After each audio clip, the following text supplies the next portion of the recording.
was the one people visited and went to. And I went to the other one, a place called Premdan, which is about a 45-minute walk. And so there'd just be a group of volunteers, and they'd walk over there, and there's probably, I don't know, a couple dozen, 30 of us, 25, 30 of us. And there were guys and gals from Korea and Japan and Canada and the U.S. I met people from Malta. I met people from Eastern Europe. I met people from England. I met people from Ireland, people from Italy, all over the place. It was really tremendous, and everybody's there on their own dime. Everyone's there of their own accord, and everyone's there just to work. And you walk into Premdan, and you're stripping beds, and these beds are really like metal cots with thin mattresses on them. Mm-hmm. And you're stripping beds. You're taking them to the laundry. Now, not the laundry machine, because they didn't have one. It was outside. There was a man with a huge cauldron over a fire, and that was, you put all the sheets, you gave them to them, they went in that cauldron and they got washed, and you mopped the floor, and you didn't do it with a mop, you did it with big towels, and you stacked the beds, you moved them, but that happened every day. And after about 2 days of that, so on day 3, I'm thinking, what the heck did I do? Well, now, I mean, they didn't even have a washing machine. No, absolutely not. Why? And why didn't they have a mop? I mean, a mop is not a piece of machinery that needs electricity. Why did you have to use towels? Is that just the way they do things there? It was just what they had, and it worked. And I think that was just how it was. So this is down on your hand. You know what? Yeah, down on your hands and knees. And maybe there were some mops because I was doing different things. But you definitely dried. We took these huge towels and we dried the floor with towels. And this would be a room with 50, 60 beds in it. Okay. Wow. Yeah. And then it was time for lunch, and you gathered. You didn't eat there, but you helped feed the people, and meaning you got them trays, you brought them out, and people were sitting outside. Sometimes you bathed people. And you just did whatever they said, and you were there for about 4 hours. Now, and at the end of 4 hours, that was enough. Yeah. Well, now, what type of people did you serve there in Premdan? Were they the old, the destitute, the sick, the infirm? What were they? Bing, bing, bing, all of the above. Okay. So, as a guy, we only worked with the male population. The women worked with the female population, and there would be some older people there, some probably, I don't know, it's hard to calculate age, but I'm going to guess anywhere from 35 or 40 on up to I don't know how old. So one day I'm walking down the street with these friends, and we see this guy begging on the street, but this guy's in bad shape. He's in bad shape.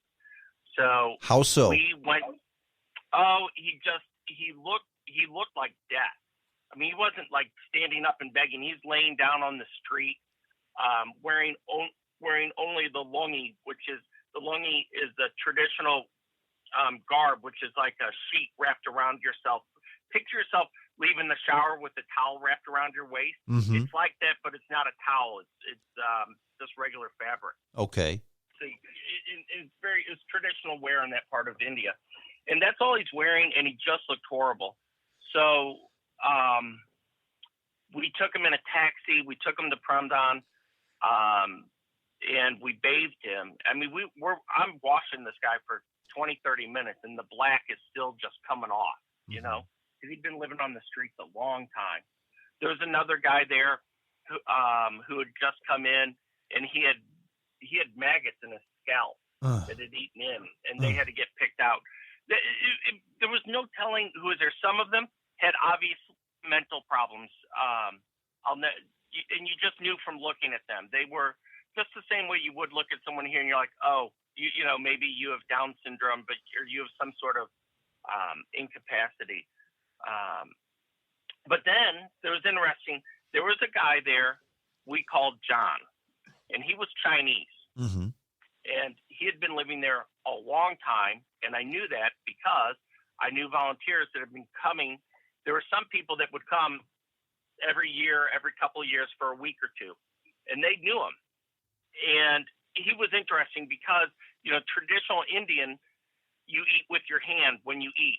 He refused. He had his own chopstick. He ate with chopstick. He didn't talk. I mean, I didn't know Chinese. Nobody there did. And he was very proud of himself. He would bathe himself. He would dress himself as much as he could. He had some sort of physical problem. And then one day we didn't see him. And this was probably a couple months in. And I said to another volunteer who was also particularly fond of John, and we looked and we said, oh my, there's one place he could be. And there was a place where if you had died during the night, they put the body before it got picked up, like to go to their equivalent of the morgue, right? Okay. And sure enough, there he was, and he had died.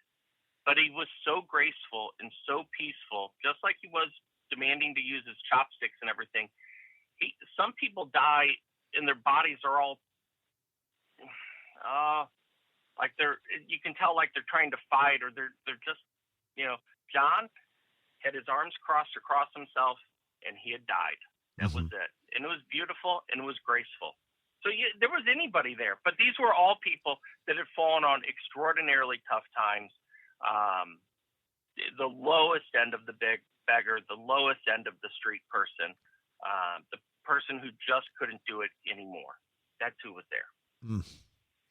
You think of poverty in this country, and here in the States, poverty means you're having trouble paying your electric bill to watch your 30-inch flat screen, and you slept in late so you didn't get a chance to go to the food pantry today, or your car broke down so you didn't get a chance to go to work.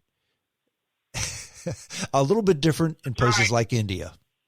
A little different there. I mean, there being very poor meant your pregnant wife would probably give birth on the street, which is probably where you were born, probably where she was born. Mm-hmm. It would mean that literally every day, it was, in some ways, it was kind of like, I believe life was for all humans when we were hunters and gatherers. Your biggest object every day is, I got to get something to eat, every day, because they don't have the ability to store food. They don't have this. They're literally living hand to mouth.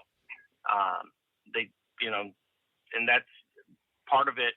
It was the Indian caste system, to where people were judged, and they were judged to be on the lowest end of it. And so, yeah, life would be very, very difficult if you were born into those circumstances. Yeah, and you mentioned the caste system, and that's another thing that we just take for granted in this country.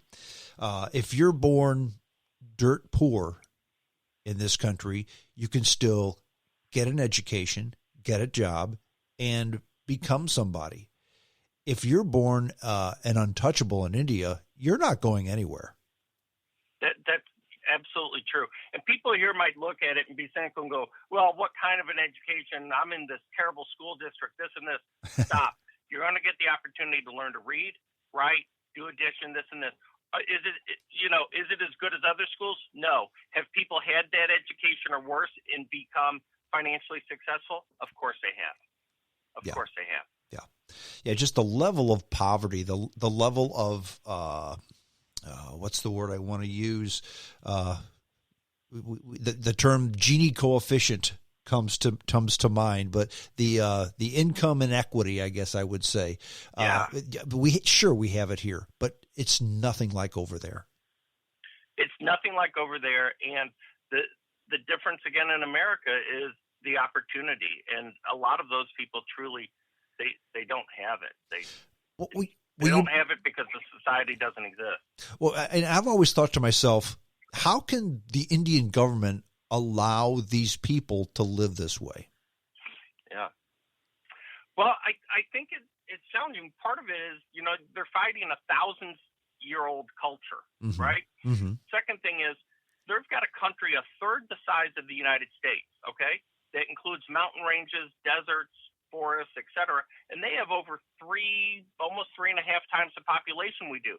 So the fact that it just keeps going every day, I think, is monumental. Yeah, yeah. I mean, it just is. The whole country, and again, a third the size of the U.S., the whole country runs on one time zone, period. Okay. Because that's just you could probably make a case to where they should have 2 or 3. But you know what? This is just a reality of about 1.1 billion people living in this piece of land. It's just easier if everyone's on the same time. Yeah, and here we have, we have hundreds of poor in St. Louis, maybe thousands of poor in the area. In India, they have hundreds of millions of poor, and maybe they just they don't have the money that we have, so they just don't have the resources to help everybody because there's more of the needy than the wealthy. And there's thousands of years of history here, and we didn't have that there. So when we settled St. Louis or New York or fill in the blank, we were pretty much starting from a blank slate. Right. We just were when we were playing our cities. I remember being in another city in India, a city called Varanasi, which is a very holy city to Hindus, kind of like Mecca for Muslims. It's kind of like Rome for Catholics. And I'm sitting there talking with this guy, and he said to me, he says, our city is 5,000 years old. I said, I didn't know that. And he says, well, the archaeologists say 4,500, but what's 500 years? Right. 500 years ago, we weren't, the Europeans weren't even here. Yeah, right. They're barely here. 1,000 years ago, I guarantee you, Varanasi, because it's on the bank of the Ganges River, was a thriving, heavily populated area. Yeah. So you've got all these, I think we now call them legacy issues, but that's what you have. You mentioned all the people that live on the street, that are born on the street, that live on the street. How does somebody who lives on the street? I mean, you've of course they don't get 3 square meals a day, but how do they live? How do they eat? How do they get food to consume? Yeah, I think they live on their wits, really. I mean, their sense for survival that's deep in all of us as humans in our DNA. I think it just comes out, and they beg and they do what they have to do. The need for survival, the need to eat and drink, and it's so deep in all of us.